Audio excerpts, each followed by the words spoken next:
For today's fuel, we got Kelsey Mitchell with us. Kelsey, what's going on? Just living the dream up here in Canada.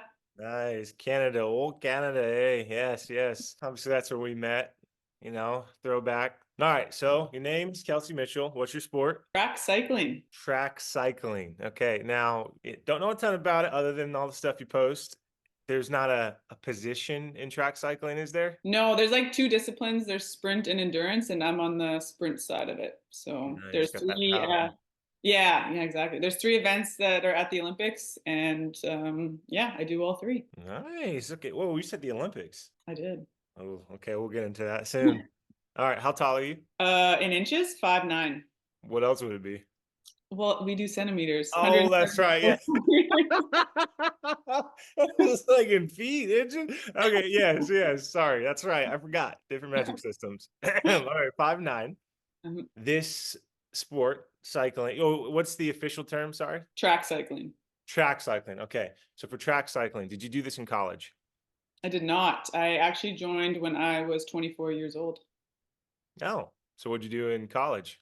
I played soccer in college, and then before that, just all the sports I possibly could as a kid. Okay. So soccer in college. Did you get a scholarship? I did. You So did. University of Alberta, and then to a smaller college in Alberta called NAIT. How'd that happen? How'd you get the scholarship? I actually got scouted for, I was playing basketball, and the basketball coach came and was like, "We'd love to have you on the team." And I was like, "Oh, I actually play soccer." And then talked with the soccer coach, and then tried to do both my first year, and ended up just redshirting for the basketball team. And then I switched to a different university for my second year. So, yeah. Oh, fancy. Okay. Did you have more than one scholarship?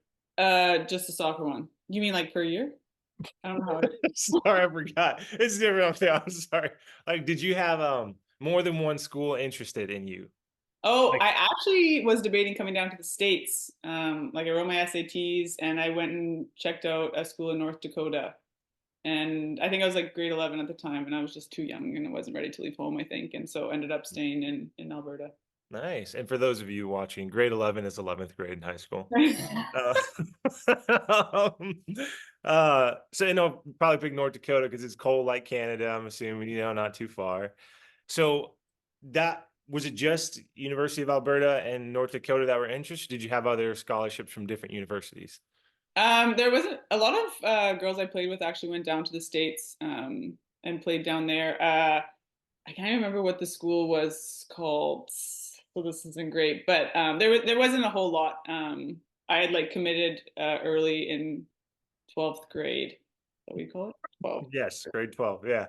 Good. All right. Choosing University of Alberta, what made you do that? Honestly, when I grew up northern Alberta, and my dream was to play for the Pandas at the University of Alberta. And so as soon as the opportunity presented itself, I was like, yeah, I'm going there to play. And they're like, what are you gonna do for school? And I'm like, anything. I just want to go and play. And so I ended up taking like general arts, but got to play soccer there. So yeah.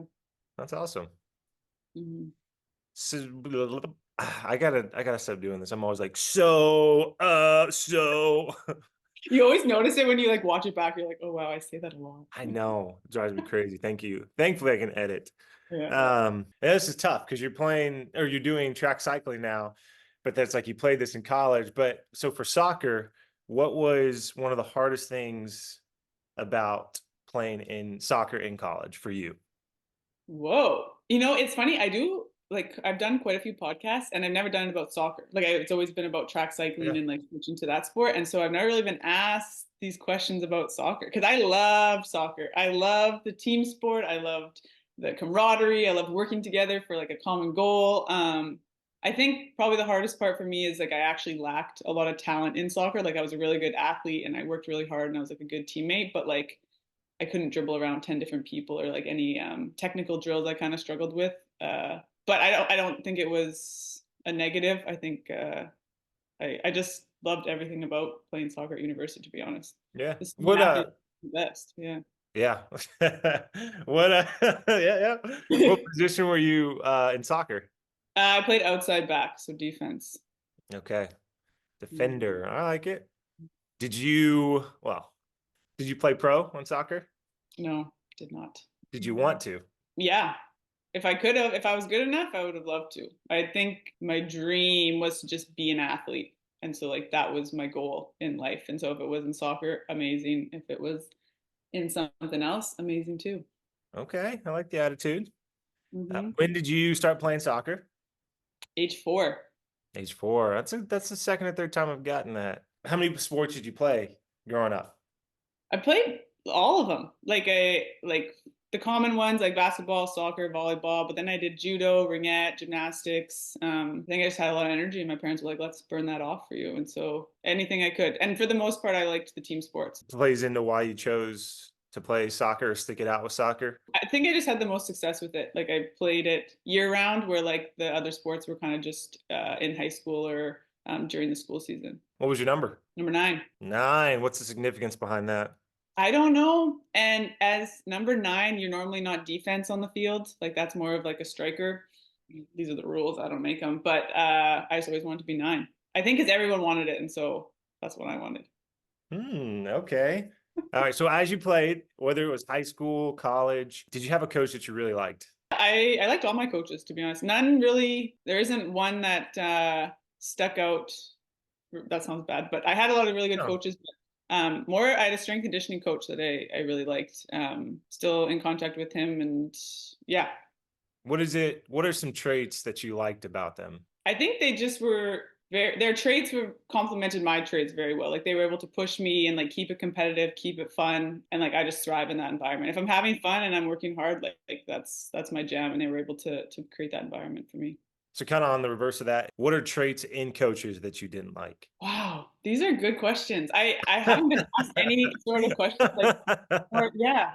Wow. And it's interesting because now I do like an individual sport. And so like you have to have a closer connection with your coach, I would say, than when you have the coach, but then there's 22 other girls on the team. Like you're more so bonding, I guess, with your teammates than you are with the coaches. I I think something I've learned that I really admire is a coach that can have it one way. So they're either like high performance or they're like for the team, having fun, making sure all the girls are included or like feeling good. And like I really thrive in a high performance environment. And so it's kind of cutthroat, but it's black and white. You don't get any of the gray in the middle, you know? Okay, so then in your career, and this is you can hit on this with high school, college, or even with track cycling.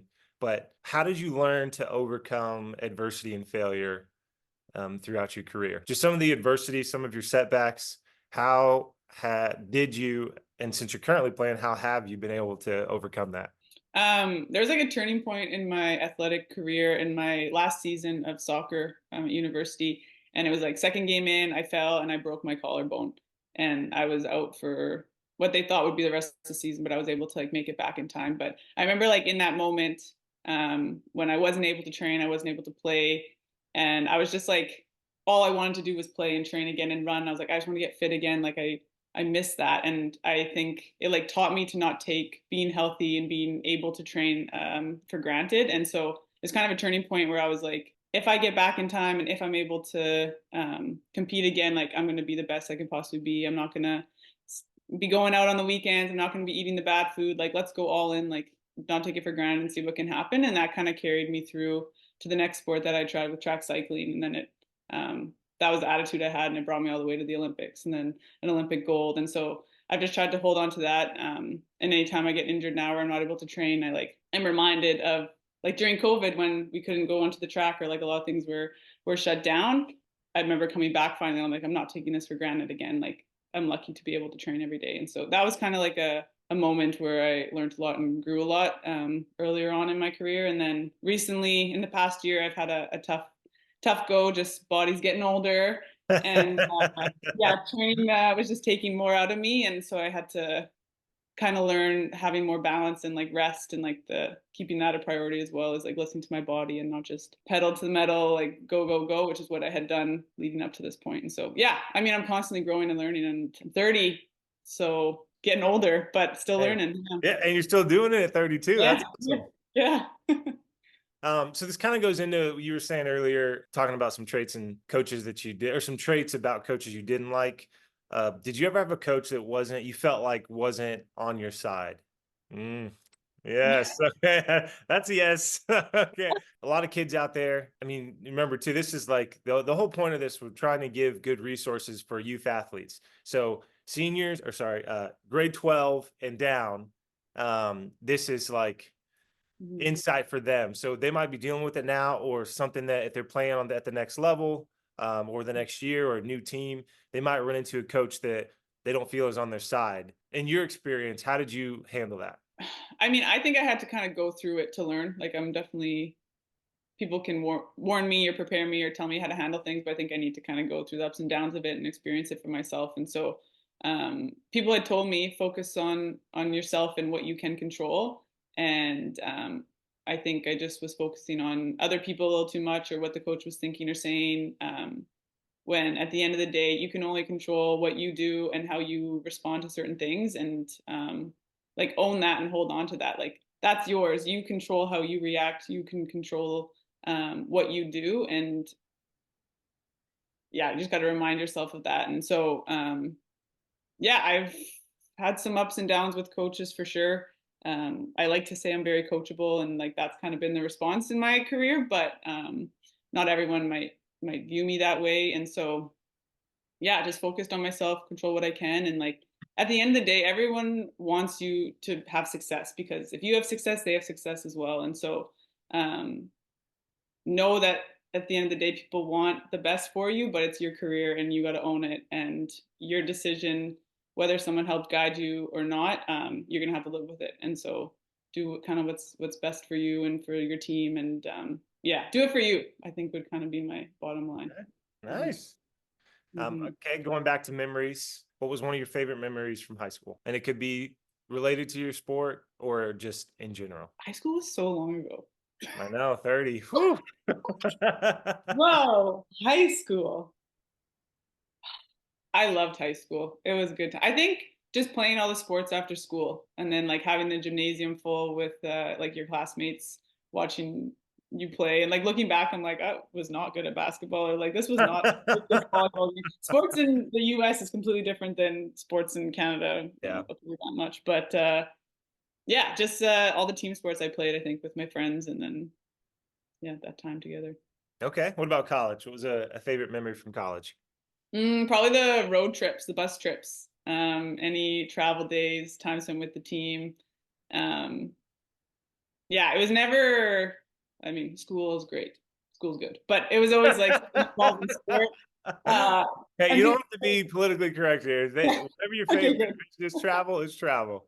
Yeah, I liked being with the team, and like honestly, winning medals together is amazing. But it was like when you were dying, doing fitness testing, like side by side, or like just like different things like that, like going through the journey and the struggle together with your teammates and your friends. That's probably the highlights.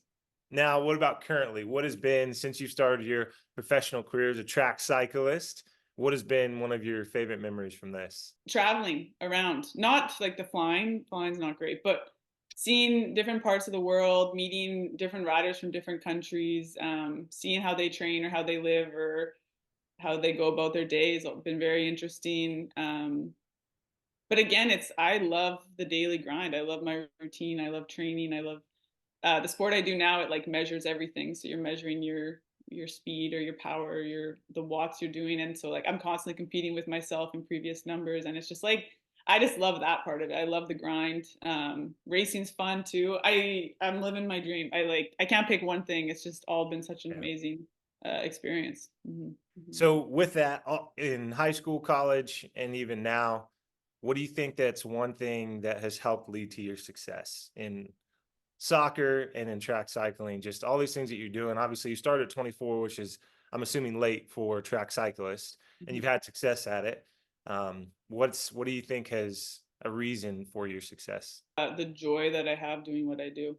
Yeah, I can't imagine waking up at 6:30 a.m. and going to the gym and your body's sore and tired and like not loving it. Like I don't know how people can go through it without enjoying it. Like I truly love what I get to do, and like um I think the minute I stop having fun with it is the minute that I'm done, because that's I think why I'm successful and why I've done as well as I have. And yeah, it's the joy that I have of of playing the sport. And I like that answer. thank you. You're welcome. You could go back to being a kid.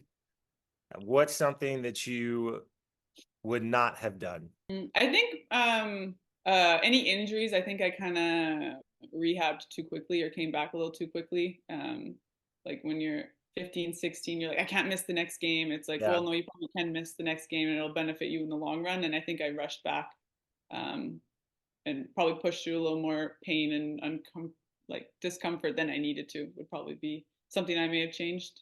Now, what's something you would have done? What's something I would have done? Sorry, these are great questions. I haven't honestly been asked things like this. I think I probably would have. I don't know if this is a bad answer. I would have gotten in the weight room quicker, or like learned my body better, or like how I move, or um, yeah, I think I could have prevented a lot of injuries and been stronger all around and just felt better. I think if I would have been more aware of my body and like working on my core and my breathing and just Yeah. like I think I know maybe at like 12, 13, you're not thinking about this stuff, but like so many of my friends, especially women, have blew out their knees playing soccer. Just and I like, there's obviously a lot of research behind it, but I'm sure if we would have maybe done a little bit more strength training and like Yeah. figured out how the body worked, it could have been prevented. But yeah, maybe that was just like understanding why I'm doing certain things in the movements and like in the weight room and yeah. That is a tough part because, like you said, 12, 13, you're not thinking about that.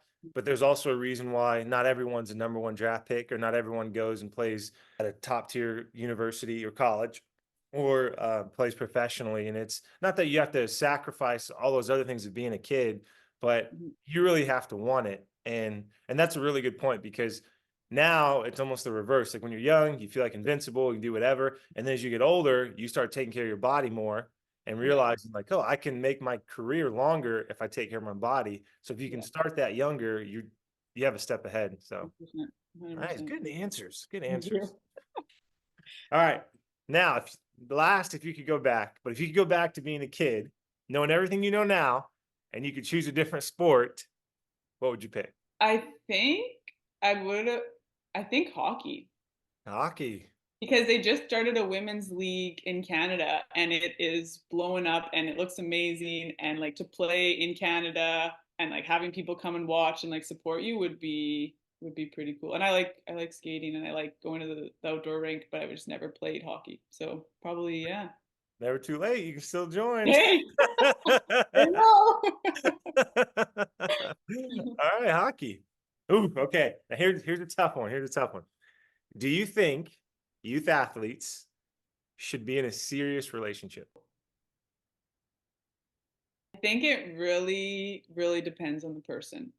I think me at that age, I don't think I should be in a relationship just because I like hyper focus on things. I can only think of one thing at a time, and that would have probably been the person versus the sport. But I think there are people who are able to have their priorities in line, and if you're with the right person, even at that age, and they're supporting you through it, it's kind of nice to go through it with someone. But at that age, that's tough. That's a tough question. I think it really depends on the person. Yeah. Just in this question, the athlete or their boyfriend or girlfriend, when you're saying depends on the person, or both?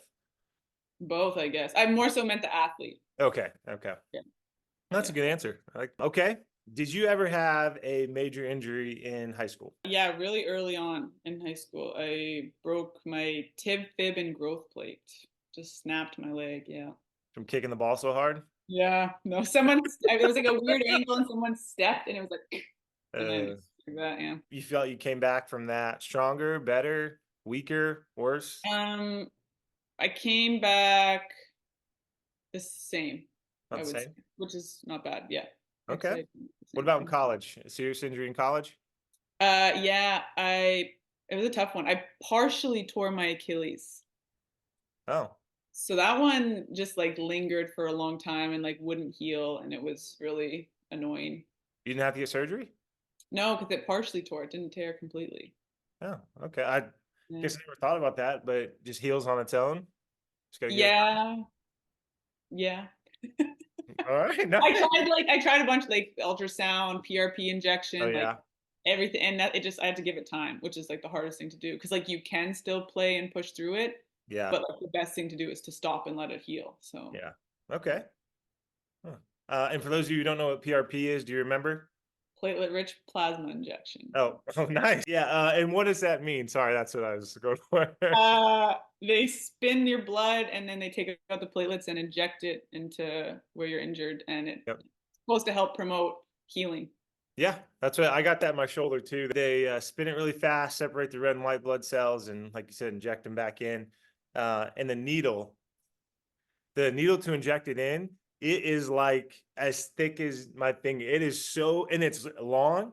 And so for me, I remember they were putting it in my shoulder, and like, they can't numb it or anything, Yep. or at least that's what they told me. Yep. So I'm sitting there watching the guy, and he like just Yeah. digs, and then so I'm like, all right, I'm wincing, and then he starts wiggling around because he got to Oh. spread it, and it feels like it's 10 feet in my Yeah. shoulder. Ah, That was the worst pain I've ever been in my entire life. It was like I was being tortured for it was I was just sweating like gonna pass out. Like it was terrible.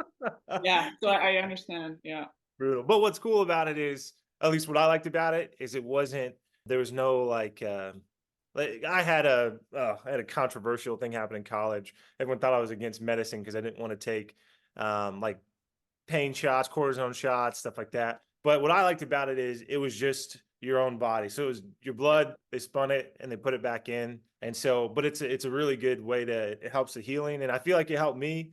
I Mhm. mean, maybe it helped you, maybe it didn't. Some people have different I've experiences, heard but good things about it. Yeah.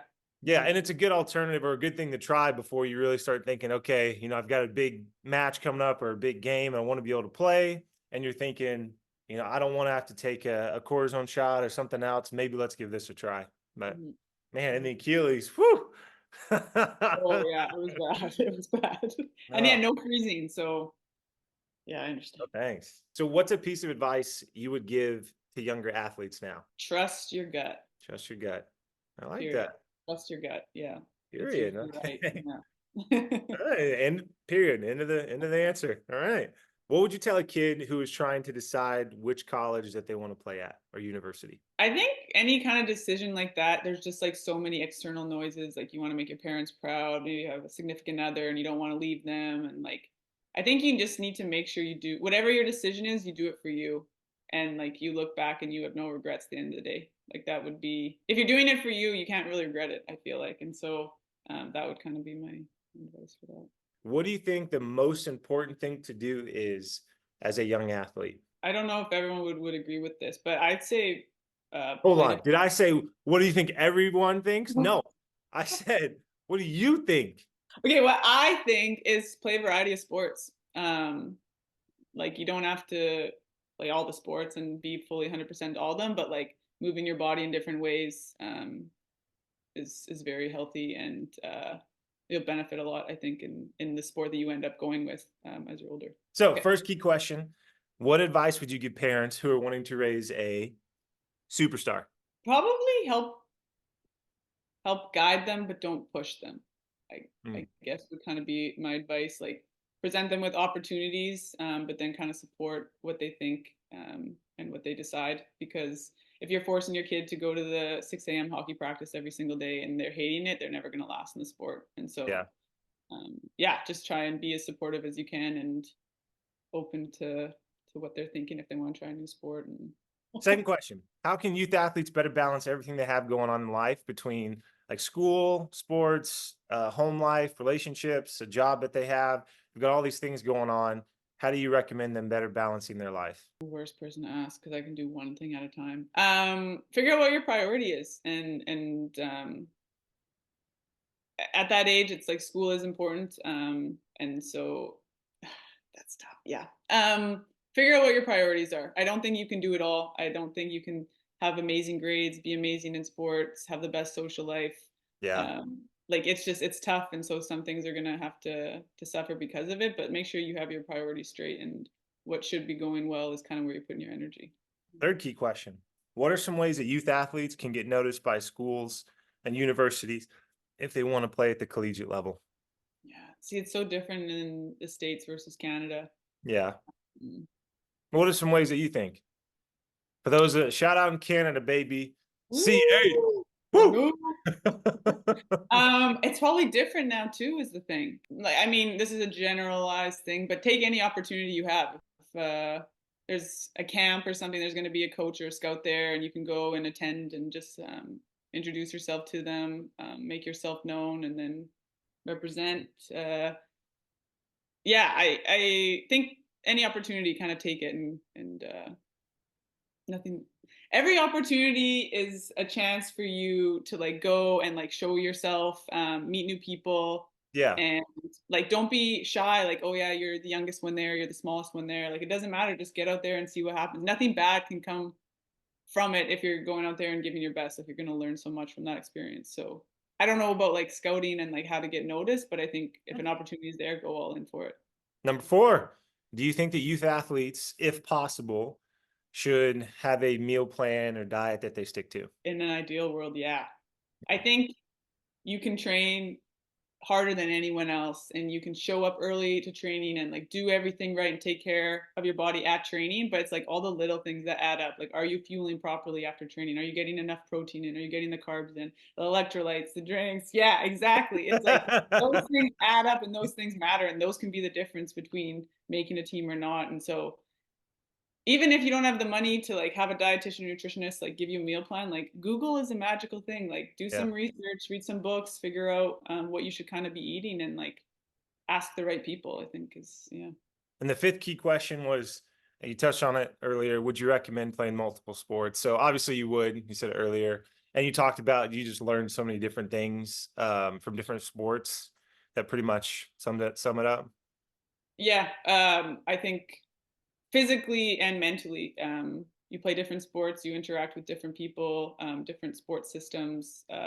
You just learn a lot about yourself and that sport, and then like how you can use it going forward in the sport that you end up choosing or going all in with. I think is really beneficial as a younger athlete.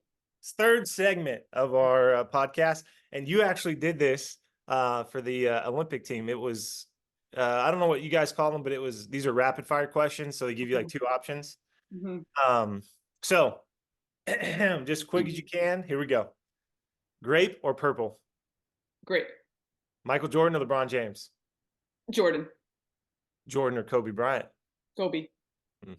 Apple or Android? Apple. Pineapple on pizza, yes or no? No. Oh, I learned that in Canada. Early riser or night owl? Early riser. Nice. Dreamer or realistic? Dreamer. Greatest athlete of all time in any sport? Kobe. Lululemon or Nike? Lemon. I know, it's the Canada, baby. BC. Okay, toilet paper over or under? Completely indifferent, but over. Deep dish or thin crust? Thin crust. Pancakes or waffles? Waffles. Patrick Mahomes or Tom Brady? Brady. McDonald's or Wendy's French fries? McDonald's. Savory or fruity? Savory. Mountains or the beach? Beach. Yeah. Dogs or cats? Dogs. Taco or burgers? Tacos. Chocolate or vanilla? Chocolate. Venus Whoa! or I didn't expect that. Sorry. Venus or Serena Williams? Serena. Camping or glamping?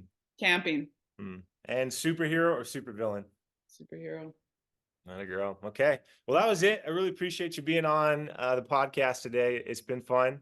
Now, I know it says we just have a few minutes left, but quickly. So what are you currently doing? You're track cyclist for the USA. Sorry, USA. I apologize. Wow. Track cyclist for Canada, right? Yeah, that's correct. Training towards Paris for the Olympics. Let's go. So everyone listening, tune in. Let's see if she makes the baby to Paris. When's the date? You'll know? Early August. Early August. All right, be on the lookout. Kelsey Mitchell, Team Canada, baby. All right, and that is your fuel for thought. We'll see you next time.